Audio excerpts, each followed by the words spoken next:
What's up everybody, this is Mike. Welcome back to another video. Today we're going to talk about the DJI Osmo Pocket because it just got a whole lot better. Why? Because of the latest firmware update from DJI, and fortunately most of the issues that I've been encountering have now been fixed with this new firmware update. So in today's video we'll check them out and show you how they work. Let's go.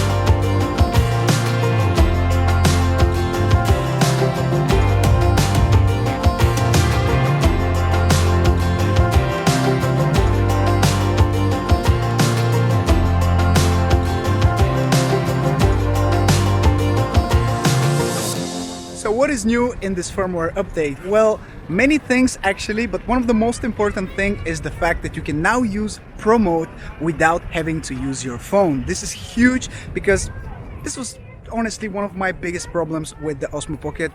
I always had to use my phone if I wanted to use manual camera settings, and it was just a bit annoying to do it.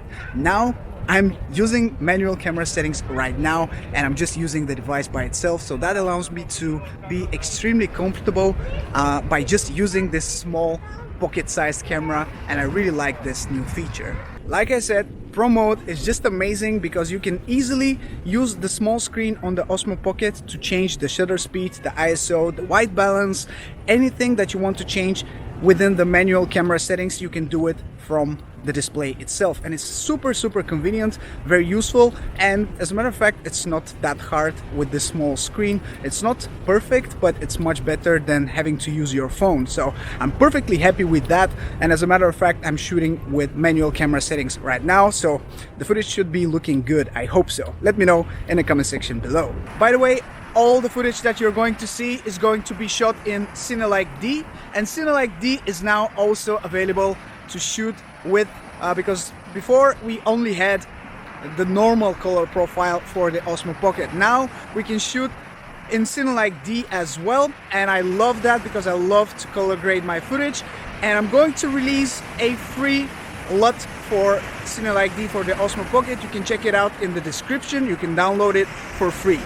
So that's my little present for you from today's video.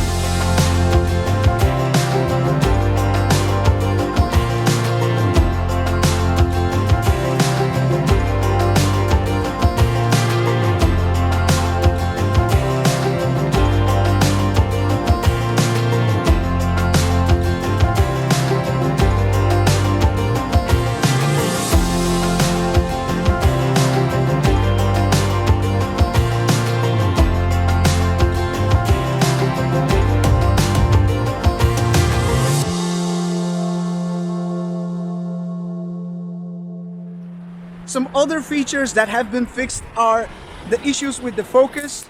Let me just put it here. Yes, the focus was not ideal previously. It was not working properly every single time, so now the focusing should be better. Let me know how you find the focus in this video today in the comment section below. But personally, I've never had that many issues with the focus, but now it should be even better.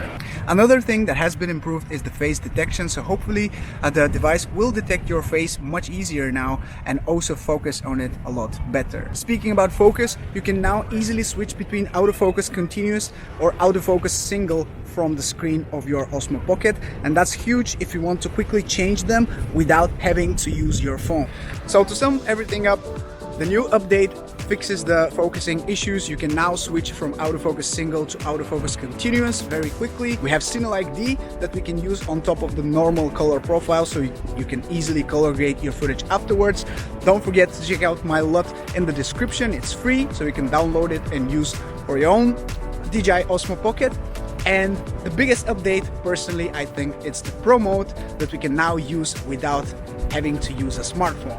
So you can quickly switch your shutter speed, your ISO, anything that you want from your Osmo Pocket device. Anyway, this is everything that I have for you today. Thank you so much for watching this video.